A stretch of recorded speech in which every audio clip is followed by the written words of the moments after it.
శాశ్వతమైన ప్రేమతో మనల్ని ప్రేమిస్తున్నారు యేసు ప్రభు వారు. మన కొరకు ఆయన శిలువ మీద ప్రాణం పెట్టారు. ఆయన నమ్మిన వారు అందరికీ ఉచితంగా రక్షణ ఇస్తున్నారు. ఆ ప్రేమ గల యేసు ప్రభు వారు త్వరలో వస్తున్నారు రెండోసారి లోకానికి. ఆయన నమ్మిన వారు అందరినీ కూడా పరలోకం తీసుకెళ్తారు.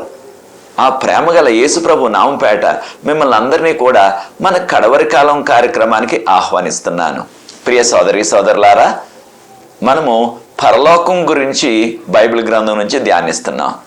ఇది 7వ కార్యక్రమం, 7వ ఎపిసోడ్ పరలోకం గురించి. ఇది పరలోకం గురించి ఆఖరు ఎపిసోడ్ కనుక ప్రియ సోదరి సోదరులారా, ప్రార్థనాపూర్వకంగా ఈ యొక్క వాక్యాన్ని మనం ధ్యానించబోతున్నాం. ప్రార్థన చేసుకుని ఇది వాక్యంలో కొనసాగుదాం. ప్రార్థన. పరిశుద్ధ ప్రేమ గల మా తండ్రి, మమ్మల్ని, మా కుటుంబాల్ని, మా సంఘాల్ని, మా ప్రాంతాల్ని మీ కృపలో నడిపిస్తున్నారు. వందనాలు చెల్లిస్తున్నాం.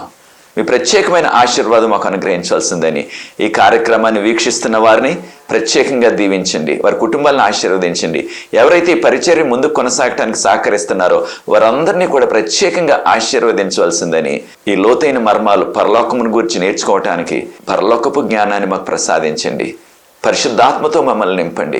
మీరే మహిమ ఘనత పొందవలసిందని యేసు ప్రభువు వారి పరిశుద్ధమైన నామమును బట్టి ప్రార్థిస్తున్నాను తండ్రి, ఆమేన్. ప్రియ సోదరి సోదరులారా, ఈ దినము పరలోకమును గూర్చి 7వ ఎపిసోడ్. ఈ యొక్క అంశం పరలోకపు ద్వారములు మూయబడుచున్నవి. The doors of heaven are being closed ఇంగ్లీష్లో. ప్రియ సోదరి సోదరులారా, ఈ యొక్క వాక్యము ప్రకటన గ్రంథం 22:11 వాక్యం మీద ఆధారపడి అనేక వాక్యాలు జోడించి ఈ యొక్క వర్తమానాన్ని మీకు అందిస్తున్నాను. మనందరికీ తెలిసిన రీతిగా ద్వారం మూయబడ్డది అనుకోండి, ఎవరైనా సరే ఆ ఇంటిలో ప్రవేశించగలరా? అది అసాధ్యం. పూర్వం ఆ పట్టణం చుట్టూ కూడా కోటగోడ ఉండేది. ఆ కోటగోడ యొక్క ద్వారం మూసివేయబడినట్లయితే ఇక ఎవరు కూడా ఆ పట్టణంలో ప్రవేశించలేరు. కనుక పరలోకపు ద్వారాలు మూయబడుచున్నవి. ఈ పరలోకపు ద్వారాలు ఏమిటి అనే విషయాన్ని మనం ఒక్కసారి పరిశీలించినట్లయితే మనకి పరలోకము నుంచి యేసుప్రభు ఏమని గ్రహిస్తున్నారు? ఎప్పుడైతే మన పాపాలు పశ్చాత్తాపడుతున్నామో మన పాపాలు ఆయన క్షమిస్తున్నారు. ఆ యొక్క పాప క్షమాపణ ద్వారం మూసుకుపోతుంది త్వరలో. ఇది కలకాలం తెరిచి ఉండదు. ఎప్పుడైతే మనం యేసుప్రభువును సురక్షకుడిగా అంగీకరిస్తున్నామో మనకి రక్షణ భాగ్యం ఉచితంగా కలుగుతుంది. ఆ రక్షణ భాగ్యం అనే ద్వారం కూడా మూసుకుపోతుంది త్వరలో. అదే రీతిగా యేసుప్రభువును నమ్మినట్లయితే, ఆయన నామంపేట మంచును బాప్తిసం తీసుకున్నట్లయితే, ఆయన వాక్యపు వెలుగులో, ఆయన ఆజ్ఞల వెలుగులో మనం జీవించినట్లయితే మనకి నిత్యజీవం అన్నది పరలోకంలో. ఆ పరలోకం వెళ్ళే ఆ ధన్యత, నిత్యజీవం పొందే ధన్యత కూడా మూసుకుపోతుంది త్వరలో. కనుక ప్రియ సోదరి సోదరులారా, పరలోకపు ద్వారములు మూయబడుచున్నవి. మనం జాగ్రత్తగా ఉండాలి. మనందరికీ తెలిసిన రీతిగా యోహాను సువార్త 3:16 దేవుడు లోకమును ఎంతో ప్రేమించాను. ఏం చేశారు ఆయన? ఆయన యొక్క కుమారుడిని అనగా యేసు ప్రభువును మన కొరకు ఈ లోకానికి పంపించారు. ఎవరైతే నమ్ముకుంటున్నారో వారు నశించిపోకుండా నిత్యజీవం పొందుతారు వారు. అయితే ఈ యొక్క యేసు ప్రభు ద్వారా మనకు ఉచితంగా వస్తున్న ఈ రక్షణ భాగ్యం కలకాలం కొనసాగుతుంది. ఇదే రీతిగా కలకాలం కొనసాగదు. ఈ యొక్క రక్షణ భాగ్యం అనే ద్వారం మూసివేయబడుతుంది త్వరలో. రెండవ రాకడకు ముందు ఈ యొక్క రక్షణ భాగ్యం అనే ఆ యొక్క ద్వారం మూసివేయబడుతుంది. ఆ ద్వారం మూసివేయబడినట్లయితే ఇక మనం ఎవరం కూడా ఆ పరలోకంలో ప్రవేశించే ధన్యత మనకు ఉండదు. మీలో అనేక మందికి తెలిసిన రీతిగా 3 సంవత్సరాల క్రిందట నా సతీమణి గారు ప్రభువునందు నిద్రించారు. అప్పుడు మేము ఎంతో దుఃఖంలో ఉన్నాం. అయితే ఒక వాస్తవాన్ని కూడా మనం తెలుసుకోవాలా. అదేంటంటే ఈ లోకంలో ఎవరైనా సరే మరణం ఏ క్షణం వస్తుందో ఆ క్షణాన్నే వారికి ఈ యొక్క ద్వారం మూయవేయబడుతుంది. ఏ క్షణంలో వారు మరణిస్తారో ఆ క్షణం నుంచే ఆ వ్యక్తికి ఆ కృపాద్వారం అంటున్నాం కొన్నిసార్లు మనం, లేదా దాన్ని రక్షణ ద్వారం అంటున్నాం, అది మూసివేయబడుతుంది. కారణం ఏంటి? మనందరికీ తెలిసిన రీతిగా యేసుప్రభు వారు చెప్పారు. యోహాను సువార్త 9:3 చీకటి వస్తుంది అనగా రాత్రి వేళ వస్తుంది, ఆ రాత్రి వేళ ఎవ్వరూ ఏ పని చెయ్యలేరు అని ప్రభువు చెప్పారు.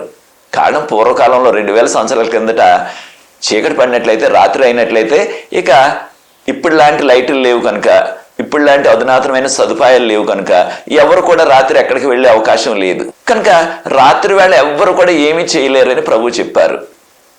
ఈ యొక్క అధునాతనమైన కాలంలో అనేకమైన ఉద్యోగాలు రాత్రి వేళ ఎక్కువ జరుగుతున్నాయి, కానీ పూర్వకాలంలో ఆ పరిస్థితి లేదు. దాన్ని పోల్చి ప్రభువారు అంటున్నారు, రాత్రి వేళ ఇక ఎవ్వరు కూడా ఏమీ చేయలేరు, పగలుండగానే ఏ పని అయినా చేసుకోవాలా అన్నారు. పగలంటే మనం జీవించి ఉండగానే, రాత్రి అంటే మనకి ఎప్పుడైతే మరణం వస్తుందో ఇక మనకి ఆ యొక్క ఏ పని చేసే అవకాశం లేదు. ఏ పని అంటే మారుమనసు పొందే అవకాశం లేదు, రక్షణ పొందే అవకాశం లేదు, బాప్తిసం పొందే అవకాశం లేదు, పరలోకానికి వెళ్ళటానికి మనం నిర్ణయం చేసుకునే అవకాశం లేదు. బ్రతకుండగానే అవన్నీ కూడా మనం చేసుకోవాలి. మనందరికీ తెలిసిన రీతిగా ప్రసంగి గ్రంథం, మనందరికీ తెలిసిన రీతిగా ప్రసంగి గ్రంథం 9వ అధ్యాయం 5-6 వచనాల్లో బ్రతుకున్న మనకు తెలుసు ఒక రోజున మనం చనిపోతామని. మనందరికీ తెలుసు కదా ఆ యొక్క వాస్తవం. ఏదో ఒక రోజున మరణం వస్తుంది, అందరికీ తెలుసు అది. అయితే మరణించిన వారికి ఇక ఏమీ తెలియదు, చనిపోయిన వారికి ఏమీ తెలియదు. వారు ఎవరిని కూడా ద్వేషించలేరు, ఎవరిని ప్రేమించలేరు, ఈ భూమి కింద జరిగే ఈ దేనిని కూడా వారు గ్రహించలేరు అనగా మరణిద్రలోకి వెళ్ళిపోతున్నారు. కనుక ప్రియ సోదరి సోదరులారు, ఎవరైతే ఏ వ్యక్తి అయినా సరే మరణించినట్లయితే ఆ దినాన్నే, ఏ వ్యక్తి అయినా సరే మరణించినట్లయితే ఆ క్షణం నుంచే ఆ వ్యక్తికి ఇక రక్షణ ద్వారం, మారు మనసు పొందే అవకాశం, బాప్తిసం పొందే అవకాశం, రక్షణ పొందే అవకాశం, అవన్నీ కూడా ద్వారాలు మూసివేయబడతాయి. కనుక ప్రభు చెప్పారు యెషయా గ్రంథం 55వ అధ్యాయం 6వ వచనంలో, యెహోవా మీకు దొరక కాలంలో ఆయనను వెదకుడి, ఆయన మీకు సమీపమున ఉండగానే ఆయనను మీరు అంగీకరించండి. యెహోవా దొరకని కాలం ఎప్పుడు వస్తుంది? మనం మరణించినట్లయితే ఇక మనం దేవుని నమ్మలేం, దేవుని నామపేట బాప్తిసం తీసుకోలేం, ఏ కార్యం చేయలేము. ఇక ఈ భూమి మీద మారు మనసు పొందలేం, దేవుని తెలుసుకోలేం, బాప్తిసం పొందలేం, ఏమీ చేయలేం. కనుక మనం చేయవలసిన కర్తవ్యం ఏంటంటే మనం జీవించి ఉండగానే ఆ దేవుని నమ్మి స్వరక్షకుడిగా అంగీకరించాల.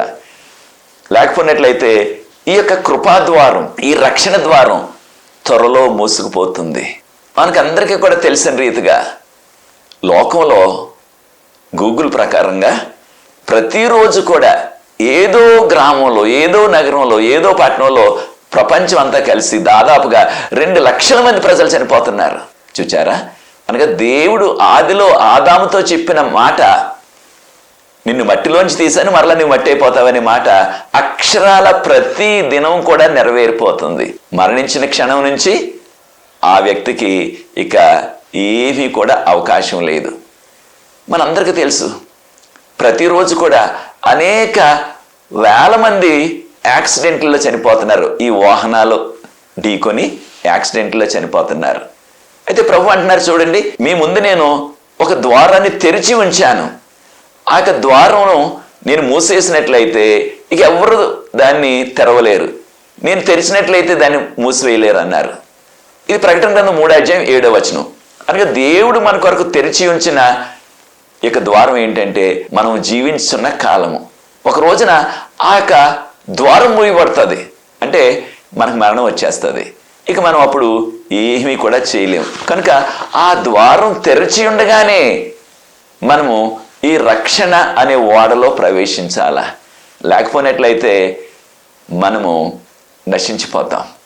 మనందరికీ కూడా తెలిసిన రీతిగా నోవాహు ప్రార్థనాపూర్వకంగా ఆదికాండం 6, 7, 8 అధ్యాయాలు ప్రార్థనాపూర్వకంగా చదవండి 3 సార్లు.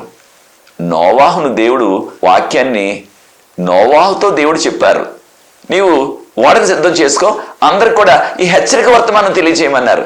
120 సంవత్సరాల ఏకంగా ఆయన ఆ ఓడని కడుతూ, ఆయన సొంత డబ్బులే, ఆయన సొంత కష్టమే, ఆయన 3 కుమారులు కలిసి వారి సొంత డబ్బు, సొంత కష్టం దేవుని పని చేశారు. ఈ ఆధ్యాత్మిక సత్యాన్ని కూడా మనం నేర్చుకోవాలి. ప్రియ సోదరి సోదరులారు, ప్రభు త్వరగా వస్తున్నారు రెండోసారి లోకానికి. మనం ఊహించిన దానికంటే ప్రభు యొక్క 2వ రాకడ అతి సమీపంలో ఉన్నది.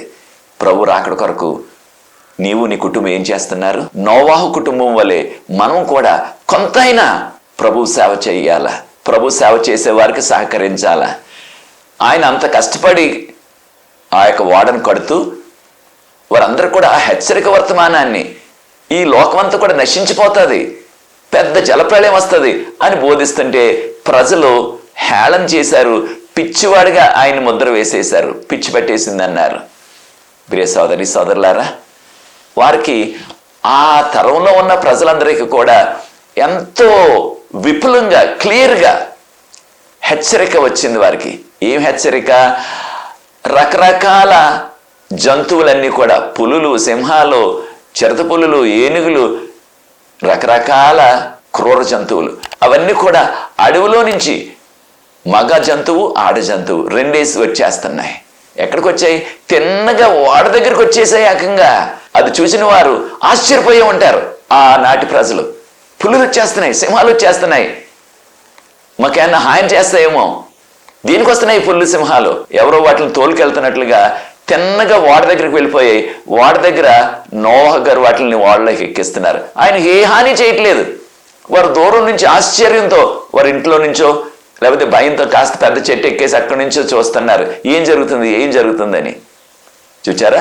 అది వారికి ఒక పెద్ద సూచన. ఈ యొక్క జలప్రళయం రాకముందు ప్రియ సోదరి సోదరులారా, మనకి కూడా అనేకమైన రాకడ సూచనలు ప్రభు చూపిస్తున్నారు. మనకి కరోనా వచ్చింది, అనేక కోట్ల మంది కొట్టుకుపోయారు, మరలా కొత్త కరోనా వస్తుంది అంటున్నారు.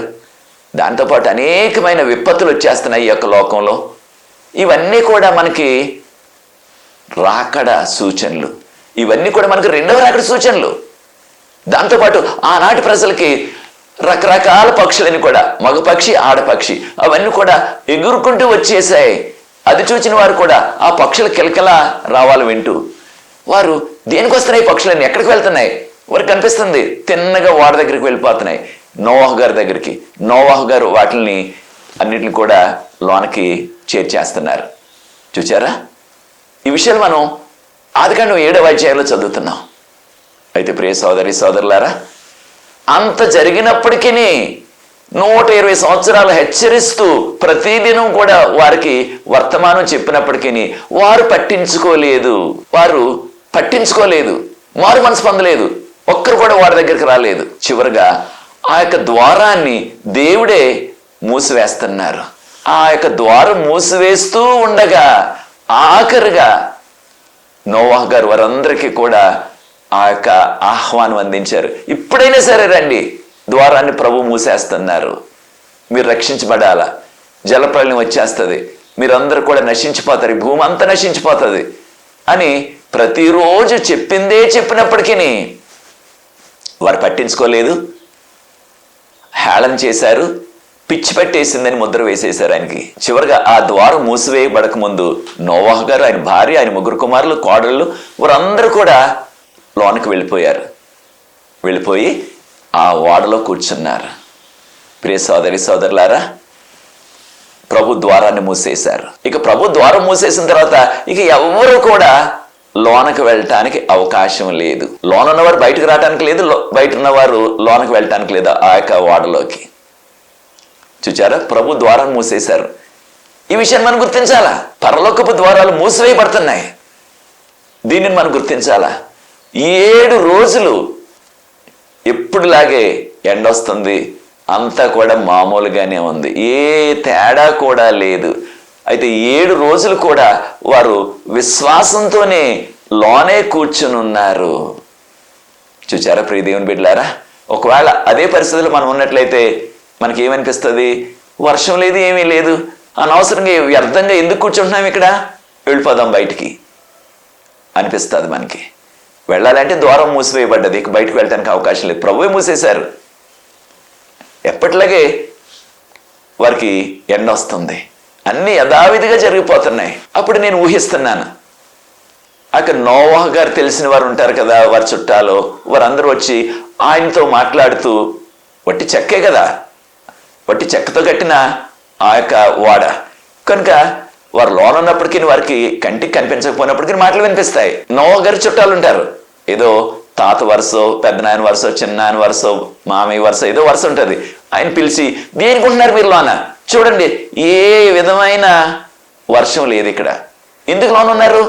మీకు పిచ్చి పట్టేసింది, బయటకు వచ్చేయండి, మేమందరం కూడా క్షేమంగా ఉన్నాం, చక్కగా ఉన్నాం, ఏ డోకా లేదు మాకు అని ఆయన చెప్పే ఉంటారు. దాంతోపాటు ఆయన యొక్క కుమారులు షేము, హాము, యాపేతు, ఆయనకు స్నేహితులు ఉంటారు కదా యవనస్తులు, వారు కూడా వచ్చి, ఏంటి షేము, హాము, యాపేతు, దేనికి ఉన్నారు మీరు లోన? మీ తండ్రికి అయితే పిచ్చి పెట్టేసింది, డబ్బంతా వ్యర్థం చేసి ఈ యొక్క ఓడను కట్టేశాడు. అమాయకమైన మోగజీవులన్నింటినీ కూడా లోన్ పెట్టేశాడు. ఇప్పుడు అవన్నీ కూడా ఏమైపోతాయో. మీకు ఎంతో ప్రమాదం లోనుంటే బయటకు వచ్చేయండి. ఇక్కడ ఏమీ కూడా తేడా లేదు, అంత ఎప్పుడులాగే ఉంది. చూడండి, బయట చూడండి కావాలంటే ఆ యొక్క కిటికీ ద్వారా అంత మామూలుగానే ఉంది. మీరు బయటకు వచ్చేయండి. ఇంకా కొంతమంది స్నేహితులు అత్యుత్సాహంతో వారికి సహాయం చేయాలన్నట్లుగా మీకు కావాలంటే పెద్ద నిచ్చెన తెచ్చి వేసేస్తాం, ఆ నిచ్చెన మీద నుంచి ఆ కిటికీలో నుంచి కిటికీ వరకు వేసేస్తాం. వాడికి కిటికీ ఉంది కదా, ఆ కిటికీ వరకు వేసేస్తాం. దానిలో నుంచి మీరు నెమ్మదిగా దిగి వచ్చేయండి. ఒకవేళ నిజంగా అలాంటి వర్షం వస్తే మళ్ళీ మీరు తలుపేసేసిన కిటికీ ఉంది కాబట్టి దాని నుంచి ఎక్కి వెళ్ళిపోవచ్చు అని కూడా ఉచిత సలహా ఇచ్చే ఉంటారు. ప్రియ సోదరి సోదరులారా, అటువంటి సలహాలు వచ్చినప్పటికీ వారు తొణకలేదు, బెణకలేదు విశ్వాసంలో. చాలా మంది వారిని హేళన చేసే ఉంటారు. చూడండి, మేమందరం చచ్చిపోతున్నామే ఏంటి, ఇక్కడ బయట ఏమీ లేదు, ఇక్కడ వర్షం వరద లేదు, దేనికి ఉన్నారు మీరు లోన?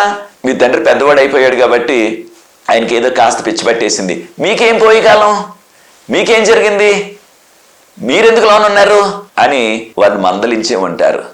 ఇంకోటి కూడా ఊహిస్తున్నాను, ఆ యొక్క ముగ్గురు కోడళ్ళు ఉన్నారు కదా, నోవహు గారు ముగ్గురు కోడళ్ళు ఉన్నారు.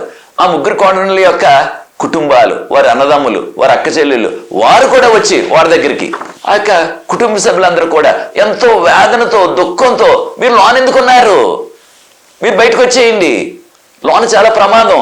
మీరు చూశారు కదా మీ కళ్ళతో, సింహాల లోన్ ఉన్నాయి, పులుల లోన్ ఉన్నాయి, చిరుత పులుల లోన్ ఉన్నాయి, రకరకాల క్రూర జంతువుల లోన్ ఉన్నాయి.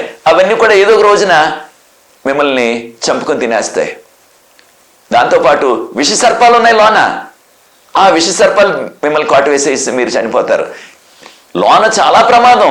మీకు బయట ఏ సమస్య లేదు. చూడండి, మేమందరం కూడా క్షేమంగా ఉన్నాం, కావాలంటే ఆ కిటికీలను చూడండి, ఎప్పుడులాగే అంతా కూడా యథావిధిగా ఉంది, బయటకు వచ్చేయండి మీరు అనేసి ఆ యొక్క కుటుంబ సభ్యులు, వారి అక్క చెల్లెళ్ళు, అన్నదమ్ములు, వారందరూ కూడా ఎంతో వారిని బ్రతిమాలే ఉంటారు. అయితే ప్రియ సోదరి సోదరులారా, వారు మాత్రం వారి విశ్వాసంలో తొణకలేదు, బెణకలేదు, అక్కడే కూర్చుని ఉన్నారు.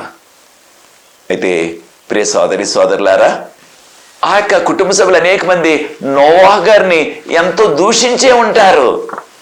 నీకు పిచ్చి పడితే పట్టింది, మా యొక్క కుమార్తెలు కూడా వాళ్ళని నువ్వు బ్రెయిన్ వాష్ చేసేసావు, వాళ్ళ యొక్క మనసులు విరగొట్టేశావు, నువ్వు చెప్పిందే వాళ్ళు నమ్ముతున్నారు, అదేదో వరద వచ్చేస్తుంది అంటున్నారు, వాళ్ళ యొక్క మనసులను కూడా నువ్వు కలుషితం చేసేసావు నీ యొక్క మాటల ద్వారా. వారందరిని కూడా ఆ యొక్క ప్రమాదకరంగా వాళ్ళు పెట్టేసేవారిని. ఆ సింహాలు ఉన్నాయి, పులులు ఉన్నాయి, ఈ యొక్క క్రూర జంతువులు ఉన్నాయి, ఏదో ఒక రోజున నా కుమార్తెని చంపుకు తినేస్తావు అవి, నువ్వు పోతే పోయావు, నా కుమార్తెలు కూడా యవనస్తులు, వాళ్ళు వారి యొక్క ఉసురు కట్టుకుంటున్నావు, నువ్వు వాళ్ళు లోన్ పెట్టేశావు అన్నట్టుగా ఆయన ద్వేషించే ఉంటారు. ప్రియ సోదరి సోదరులారా, ఇంకా కొంతమంది నేను ఊహిస్తున్నాను, ఆ కుటుంబ సభ్యులు వారి యొక్క ఆతృత లోనున్నట్లయితే వారి ఏపులో సింహం తినేస్తుంది, బయటకు వచ్చేస్తే వారు క్షేమంగా ఉంటారు. మనకు బయట ఏమీ కూడా తేడా లేదు కదా, ఎప్పటిలాగే ఎండ వస్తుంది, ఏ విధమైన మార్పు లేదు వాతావరణంలో. కనుక వారు అనుకునే ఉంటారు, వెంటనే వెళ్ళి గొడ్డలు పెట్టరండి, గొడ్డలు పట్టుకొచ్చి ఆ తలుపును గొడ్డలతో కొట్టేద్దాం, విరగొట్టేద్దాం. అప్పుడు వారిని అడుగుతుంటేనేమో ఆ యొక్క ద్వారం మూసివేయబడ్డది, దేవుడు మూసేశారు ఆ ద్వారాన్ని అని సాకులు చెప్తున్నారు వారు. మరి దేవుడే మూసేశారు కదా ఆ యొక్క ద్వారాన్ని. ఆదికాండం 7:16 దేవుడే మూసివేశారు ఆ ద్వారాన్ని, ఇక ఎవరు తెరవలేరు. వాళ్ళేమో సాకు చెప్తున్నారు దేవుడు మూసేశాడని. వాళ్ళు తెలుసుకుని వచ్చేయచ్చు కదా. ఒకవేళ వాళ్ళు రాకపోతే మనమే బలవంతంగా, వాళ్ళు రావటానికి ఒప్పుకోవట్లేదు, ఇక్కడే ఉంటామంటున్నారు, బలవంతంగా వారిని ఏ సింహం పుల్లి తినేక ముందే మనం ఈ తలుపును విరగొట్టేసి ఈ గొడ్డలతో కొట్టేసి వారిని బలవంతంగా లాక్కుని తీసుకెళ్ళిపోదాం, మన ఇంటికి తీసుకెళ్ళిపోదాం. ఒకవేళ అలాంటి వరద లాంటిది ఏదైనా వర్షం లాంటిది వస్తే అప్పుడు వద్దాం, మేము కూడా వస్తాం కావాలంటే అనే ఉంటారు. అయితే మరి ఎందుకు పగలగొట్టలేదారు వాడిని, ఎందుకు పగలగొట్టలేదు ఆ యొక్క వాడి ద్వారాన్ని? గొడ్డలు ఉన్నట్లయితే ఏదో చోట దాన్ని పగలగొట్టి వాళ్ళని తీసుకొచ్చేయచ్చు. కానీ తక్కిన వారు కూడా వారికి కాస్త సలహా చెప్పే ఉంటారు, ఏమని, అటువంటి పని చేయొద్దు మీరు, గొడ్డలున్నా ఇంకేదో ఒక రంపమున్నా ఈ యొక్క వాడ ద్వారానికి మీరు ఏ విధమైన రంధ్రాన్ని పెట్టవద్దు, దాన్ని ఎరగొట్టవద్దు. దాన్ని ఎరగొట్టినట్లయితే ఏం జరుగుతుంది, ఆ పులులు సింహాలు బయటికి దూకేస్తే వాళ్ళు పోతే పోయారు, అక్కడ ఉన్న వాళ్ళు మనల్ని కూడా చంపేస్తాయి, మనల్ని కూడా తినేస్తాయి. ఆ సింహాలు పులులు బయటకు వచ్చాయంటే మనం అందరం అయిపోతాం, కనుక వాళ్ళని అక్కడే ఉండనివ్వండి అని కొంతమంది సలహా కూడా చెప్పి ఉంటారు. కనుకనే వాళ్ళు ఆ వాడ ద్వారాన్ని పగలగొట్టడానికి ఆ 7 రోజుల్లో ఎవరు కూడా సాహసించలేదు. ఎన్ని రోజులు అయిపోయింది? 7 రోజులు అయిపోయింది. ఏకంగా 7 రోజుల్లో ఏ తేడా లేదు. ఈ ఆధ్యాత్మిక సత్యాన్ని కూడా మనం నేర్చుకోవాలా. మనలో కొంతమంది పెద్ద వయసు వస్తుంది, చిన్నప్పటి నుంచి వింటున్నాం ప్రభు రెండో రాకడ వచ్చేస్తుంది, ప్రభు రెండో రాకడ వచ్చేస్తుంది అనే వార్త వింటున్నాం. మనం ఎక్కడ ఉద్యోగ సభలకు వెళ్ళినప్పటికీ రెండవ రాకడ వర్తమానం లేకుండా ఆ ఉద్యోగ సభలు ముగించబడవు. కనుక మరి ఇంకా ప్రభు రావట్లేదు, ఏం జరుగుతుంది అనే ఆలోచన, అనే ప్రశ్న చాలా మందిలో వస్తుంది. అయితే ప్రియ సోదరి సోదరులారా, మనం విశ్వాసంగా ఉంటున్నామా? కారణం ఏంటంటే మనం విశ్వాసంగా జీవిస్తున్నామా? అనేక మంది ఈ రోజుల్లో విశ్వాసంగా ఉన్నట్లయితే, ఆ బైబిల్ గ్రంథం చదువుతున్నట్లయితే, ఆరాధనకు వెళ్తున్నట్లయితే, ఉద్యోగ సభలకు వెళ్తున్నట్లయితే, తోటి యువకులు, ఆ యొక్క స్నేహితులు వారు ఏమంటున్నారు? హేళన చేస్తున్నారు. ఏంటి నువ్వు బైబిల్ చదువుతున్నావు, ఏదో ఆరాధనకు వెళ్ళిపోతున్నావు? లేదు, ప్రభు వచ్చేస్తున్నాడు మీ క్రైస్తవులు అందరూ ఎప్పటి నుంచో చెప్తున్నారు ఇలాగే. లేకపోతే కొంతమంది క్రైస్తవులు కూడా మన తాత ముత్తాతల నుంచి కూడా చెప్తున్నారు ఆయన యొక్క రాకడ రానే లేదు, ఎప్పుడు వస్తుంది ఆయన రాకడా అన్నట్టుగా హేళన చేస్తున్నారు క్రైస్తవులు కూడా. ప్రియ సోదరి సోదరులారా, మనం కూడా అలాంటి ఆలోచనలు మనకు కూడా ఉన్నవా? వాక్యాన్ని ప్రతిదినం చదువుదాం, ఆరాధనకు వెళ్దాం, రెండవ రాకడ కొరకు ఆయన వస్తున్నారనే విషయాన్ని మనం నమ్ముదాం, ఇతరులకు చెప్పుదాం. ఆ రాకడ కొరకు మనం అవసరమైన ఆధ్యాత్మిక సిద్ధపాటు అంతా కూడా చేసుకోవాలి. మనం అలా చేసుకోకపోయినట్లయితే అది చాలా ప్రమాదకరం.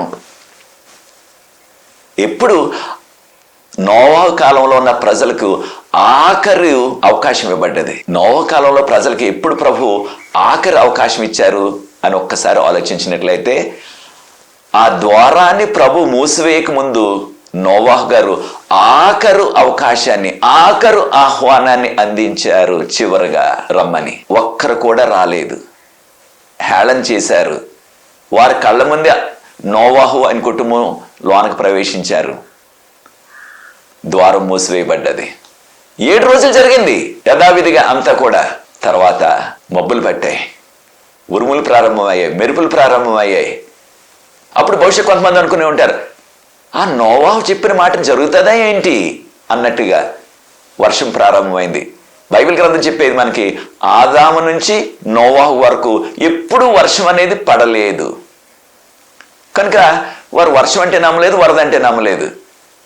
అలాగే మన తరం వారు కూడా రెండవ రాకడ, ఈ లోకం అంతా కూడా నశించిపోతుంది అంటే ఇంత లోకం ఎలా నశించిపోతుంది, రెండవ రాకడ ఎప్పుడు వస్తుంది అన్నట్టుగా హేళన చేస్తున్నారు. ఆయన రాకడ ఎప్పుడు వస్తుందని అపహాసం చేస్తున్నారు. 2 పేతురు 3:4 ప్రకారంగా అపహాసకులు అపహాసం చేస్తున్నారు. ప్రియ సోదరి సోదరుడా, ప్రభు రాకడ త్వరలో ఉన్నది. ఎప్పుడైతే వర్షం ప్రారంభమైందో కాసేపట్లోనే భూమిలో నుంచి వర్షం వచ్చేసింది.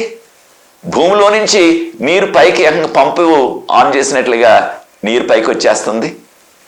ఆకాశం నుంచి కొండపోతగా వర్షము, కాసేపట్లోనే ఆ యొక్క నీటి ప్రవాహం క్షణక్షణం కూడా పెరిగిపోయింది. ఆ ఉధృత, ఆ నీటి ప్రవాహం ఎక్కువైపోయింది. తప్పకుండా నేను ఆలోచించేది, అప్పుడు ప్రాణం మీదకు ముంచుకొచ్చినప్పుడు, ప్రమాదం చుట్టేసినప్పుడు వాళ్ళని అప్పుడు వచ్చి ఉంటారు. ఎక్కడికి? ఆ ఓడ దగ్గరికి. దుఃఖంతో, ఎంతో రోదనతో, దీనమైన మాటలతో, తాతగారు నేనేనండి మీ మనవణ్ణి, మీ మనవరాల్ని, మామయ్య గారు మీ చుట్టాలనండి, మీ మేనల్ని, మీ మేనగోడల్ని, నాకు ద్వారం తెరవండి. లేకపోతే పెద్దనాన్నగారు మీ యొక్క తమ్ముడు కుమారుడిని నేను, మీ తమ్ముడు కుమార్తెని నేను, నాకు ద్వారం తెరవండి అని ఎంతో దీనంగా ఆయన బ్రతిమాలే ఉంటారు. కానీ ఏమేమంటున్నాం, అది చాలా ఆలస్యం అయిపోయింది. వారికి చాలా ఆలస్యంగా వచ్చారు, ఉపయోగం లేదు. కారణం ద్వారం మూసివేయబడ్డది. ప్రియ సోదరి సోదరులారు, మనకు కూడా ఈ యొక్క కడవరి కాలంలో రెండవ రాకడ ముందు జరిగే ఆ గొప్ప సూచన లోకం అంతా కనిపించేది ఏమిటి? 666 ముద్ర. కొనటానికి లేదు, అమ్మటానికి లేదనే ఆ యొక్క శాసనం రాబోతుంది. ప్రకటన గ్రంథం 13:16-18 వరకు వాక్య భాగంలో. ప్రియ సోదరి సోదరులారు, కడవరి కాలంలో 666 ముద్ర. కొనటానికి కానీ అమ్మటానికి కానీ అవకాశం లేదు ఎవరికి కూడా, ఆ ప్రభుత్వపు అనుమతి ఉంటే తప్ప. ప్రకటన గ్రంథం 13:16-18 వరకు వాక్య భాగం. అది లోకమంతా వస్తుంది. విశ్వాసులుగా మనం ప్రభు నమ్ముకున్నట్లయితే, బైబిల్ గ్రంథం చదువుతున్నట్లయితే కొనటానికి లేదు, అమ్మటానికి లేదు. అయితే ప్రియ సోదరి సోదరులారా, మన యొక్క హృదయాలు, మన యొక్క మనసులు కఠినం చేసుకోవద్దు దేవుని యొక్క వాక్యం విన్నప్పుడు. హెబ్రీయులకు రాసిన పత్రిక 3:15-16 గమనించినట్లయితే, ఆ ఇశ్రాయేలీయులు దేవుని స్వరాన్ని విన్నారు కానీ వారు కఠిన హృదయాలు అయిపోయాయి. దేవుని వారు నమ్మలేదు, దేవుని మాటలు పట్టించుకోలేదు. కనుకనే ఏం జరిగింది? వారందరూ కూడా నశించిపోయారు. రెండవ రాకడకు ముందు ఈ యొక్క కృపా ద్వారం మూసివేయబడిన తర్వాత, రక్షణ ద్వారం మూసివేయబడిన తర్వాత, ఈ యొక్క రక్షణ కార్యం పూర్తిగా ఇక పరలోకపు ద్వారాలు మూసుకుపోయిన తర్వాత ఈ లోకంలోకి వచ్చేది 7 తెగుళ్ళు. ప్రకటన గ్రంథం 16 7 తెగుళ్ళు రాబోతున్నాయి. కనుక ప్రియ సోదరి సోదరులారా, ప్రభు మనకు చెప్తున్నారు. ప్రకటన గ్రంథం 22:11 దానిలో సమయం సమీపించింది కనుక అపవిత్రుడికి అపవిత్రుడిగానే ఉండనేము, దుర్మార్గుడికి దుర్మార్గుడిగానే ఉండనేము, నీతిమంతుడిగానే ఉండనేము, పరిశుద్ధుడికి పరిశుద్ధుడిగానే ఉండనేము. అనగా దేవుని యొక్క ఆ రక్షణ ద్వారా ఎప్పుడైతే మూసివేస్తారో ప్రభువారు, నోహు కాలంలో ప్రపంచం అంతటికీ కూడా దేవుడు ఎప్పుడైతే ద్వారాన్ని మూసేశారో ఆ వారికి ఇక ప్రొబేషన్ క్లోజ్ అయిపోయింది అంటున్నాం ఇంగ్లీష్లో. అంటే వారికి రక్షించబడే అవకాశం కోల్పోయారు. ఇక ఎన్నడూ కూడా ద్వారం తెరవబడలేదు వారికి. ఆ తరం వారంతా కూడా గతించిపోయారు. మనకి కూడా ఆ ప్రమాదకరమైన పరిస్థితి వచ్చింది. ఇప్పుడు రెండవ రాకడకు ముందు ఈ యొక్క రక్షణ అనే ఈ యొక్క ద్వారాన్ని, ఈ రక్షణ ద్వారాన్ని ప్రభు మూసేస్తారు. ఇక పశ్చాత్తాపడటానికి అవకాశం లేదు, మారుమనసు పొందడానికి అవకాశం లేదు, బాప్తిసం పొందడానికి అవకాశం లేదు. దేవుడు ఆ యొక్క రక్షణ ద్వారాన్ని మూసివేసిన తర్వాత ఎవరైనా సరే 100 సార్లు బాప్తిసం పొందినా, 1000 సార్లు బాప్తిసం పొందినా దానివల్ల నీకు ఉపయోగం లేదు. కారణం, ద్వారం మూసివేసిన తర్వాత ఎవ్వరు కూడా వాడలో ప్రవేశించలేకపోయారు. పరలోకపు ద్వారాలు మూసివేయబడిన తర్వాత మనం ఎవ్వరం కూడా ఇక రక్షణలో ప్రవేశించలేము. ఇదే అనుకూలమైన సమయం, ఇదే రక్షణ దినము. ప్రభు నమ్ముకుని పాపాలు పశ్చాత్తాపడి ఆయన నామపేట ముంచడం బాప్తిసం తీసుకుని వాక్యపు వెలుగులో 10 ఆజ్ఞల వెలుగులో మనం జీవించినట్లయితే మనము ఆయన రక్తంలో కడిగి శుద్ధీకరించబడి పరిశుద్ధులుగా ఉంటాం. ఆయన యొక్క మహిమ వలన, ఆయన కృప ద్వారా నీతిమంతులుగా జీవించడానికి ఆఖరి అవకాశం మనకి. కనుక ప్రియ సోదరి సోదరులారా, పరలోకంలో ప్రవేశించడానికి, నిత్య జీవంలో ఉండటానికి ఆఖరి అవకాశం. ఈ అవకాశాన్ని సద్వినియోగం చేసుకుందాం. నోవాహు ఆఖరి పిలిపించినట్లుగా ఆఖరు ఆహ్వానం ప్రభు ఇస్తున్నారు మనకి. దాన్ని అందుకుందాం. దాని ద్వారా మనము నిత్య జీవాన్ని అనుభవించవచ్చు. అది నీ నిర్ణయం అయినట్లయితే నాతో ఏకీవించండి. ప్రార్థించి ఈ వర్తమానాన్ని ముగిస్తాను. పరిశుద్ధ ప్రేమగల మా తండ్రి, మీకు స్తుతులు స్తోత్రాలు వందనాలు చెల్లిస్తున్నాం. మమ్మల్ని, మా కుటుంబాల్ని మీరు ఆశీర్వదించండి. పరలోకపు ద్వారాలు మూయబడకముందే మిమ్మల్ని తెలుసుకొని పశ్చాత్తాపడి బాప్తిసం పొంది వాక్యపు వెలుగులో మేము జీవిస్తూ, 10 ఆజ్ఞల వెలుగులో జీవిస్తూ, మీకు యోగ్యమైన కుమార్తెలుగా కడవర కాలంలో జీవించి ఈ యొక్క ఆఖరి అవకాశాన్ని మేము సద్వినియోగం చేసుకొని, మీరు ఇస్తున్న ఆఖరి ఆహ్వానాన్ని మా జీవితాలకు అన్వయించుకొని, దీన్ని సద్వినియోగం చేసుకుని మీ రక్షణ వాడలో ప్రవేశించే ధన్యత మాకు దయచేయమని కార్యక్రమాన్ని వీక్షిస్తున్న ప్రతి వ్యక్తిని ఆశీర్వదించవలసింది. ఈ పరిచర్య ముందు కొనసాగడానికి ఎవరైతే సహకరిస్తున్న వారందరినీ కూడా ఆశీర్వదించమని యేసు ప్రభువు వారి పరిశుద్ధమైన నామమును బట్టి ప్రార్థిస్తున్నాను తండ్రి, ఆమేన్. ప్రియ సోదరి సోదరులారా, ప్రభు మిమ్మల్ని ప్రేరేపించినట్లయితే పరిచర్య ముందు కొనసాగడానికి మీరు కూడా పాలుభాగస్తులు అవ్వండి. తెర మీద వచ్చే నంబర్కు నన్ను సంప్రదించినట్లయితే ఆ వివరాలు మీకు అందిస్తాం. మీరు కూడా ఈ పరిచర్యలో పాలుభాగస్తులు అవ్వచ్చు. ఎటువంటి ప్రార్థన అవసరం ఉన్నప్పటికీ మాతో పంచుకోండి. మనకు ప్రార్థన బృందం అనేది ప్రతి సాయంత్రం కూడా విజ్ఞాపన ప్రార్థన చేస్తున్నాం. అనేక జవాబులు ప్రవహిస్తున్నారు. ఈ అవకాశాన్ని మీరు కూడా సద్వినియోగం చేసుకోండి. ప్రభు మిమ్మల్ని ప్రత్యేకంగా దీవించుగాక. వచ్చే కార్యక్రమంలో మరి యొక్క అంశంతో ప్రభు మిమ్మల్ని ఆశీర్వదించుగాక. నా కొరకు, ఈ పరిచర్య కొరకు ప్రార్థించండి. God bless you.